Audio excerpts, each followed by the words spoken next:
I will start with the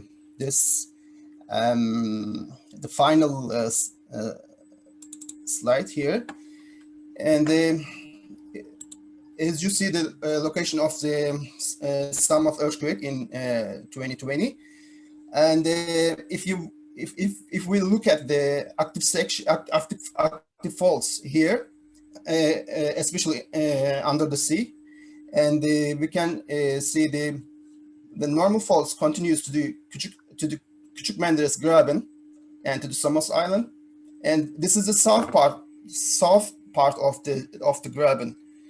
I expect generally the future earthquake to the Küçük Menderes Graben, towards the Küçük Menderes Graben, or to the Samos Island. But also it can be also possible to occurring some earthquakes north part of the normal faults, and I mean the Turkish parts, as you see, if you can see the number of the faults here, and the S20s, S90s here, you can see, and there is a continuation to the west here. Also, in my opinion, it can be if we're talking about the Turkish part, and we can wait the important earthquakes around here also. But I'm suspicious about this direction to the Küçük Menderes Graben and to the north of the Samos Islands and to the Caribbean Basin. Also, this is the normal faults, and if there's a north-south direction openings, it can be also affect the north parts of the strike slip faults under the sea and on land also, as we know in a couple of days we saw that as the Orhan Tatar mentioned some earthquakes. We can see also depending on the opening of this Küçük Menderes Graben here, we can see some faults maybe on north of this area also.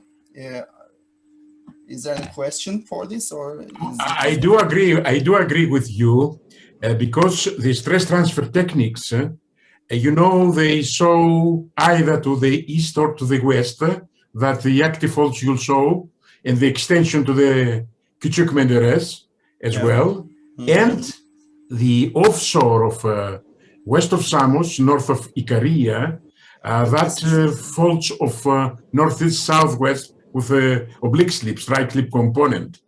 This can be a two candidates area for a future earthquakes, but who knows?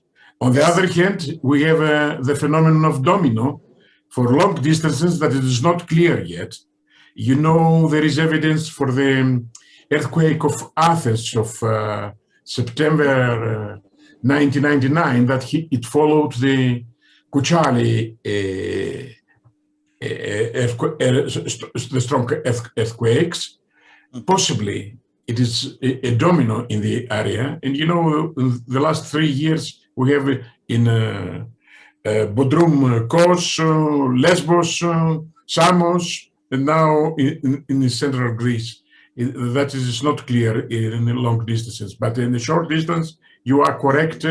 All these active normal faults, and both offshore and on land as well, they are candidates. Okay, can I add something? I don't know if there is a stress distribution calculation in this area after the Samos earthquake. Yes, there is. There is, okay. Yes, many. Oh, okay, that's very important because in the afternoon, one of my colleagues, it will show one, but some other colleagues, they applied the method of stress transfer. Sure, great, that's great, because the area is very active by means of east-west directional and north-east, north to south directional faults. I also agree with Savaş to see that if any stress distribution, stress accumulation on the Tuzla fault, I mean the Orhan fault to the north, which is very active in the offshore part, as I know from the Savaş data. So It's also an important fault for this area, and we have to check if there is something about the stress accumulation about over the Tuzla fault also. Yeah, it's true. Derman, you may answer maybe. You know, the Gümüldür fault is about 15 kilometers on land. And I think the last two earthquakes 2 days ago falls into this Gümüldür fault. Do you think the Gümüldür fault extends into the Kuşadası Bay, offshore to Kuşadası Bay for about another 15 kilometers, in total about 30 kilometers? Orhan Hocam, I understand your question. It's a very nice question, actually. As Savaş showed several seismic lines in this area we collected in the past years. No, Savaş, don't change the slide. Okay, sorry. The same slide. Do you want this? That's okay. So, as Savaş plotted the faults in the Selçuk Bay or Seferihisar Bay, the faults here in almost east to west direction and not north to south direction. Actually, we collected very high resolution data very close to the land area in this bay using our Sparker data set, but we do not see a clear continuation of that fault into the offshore area. I don't know why.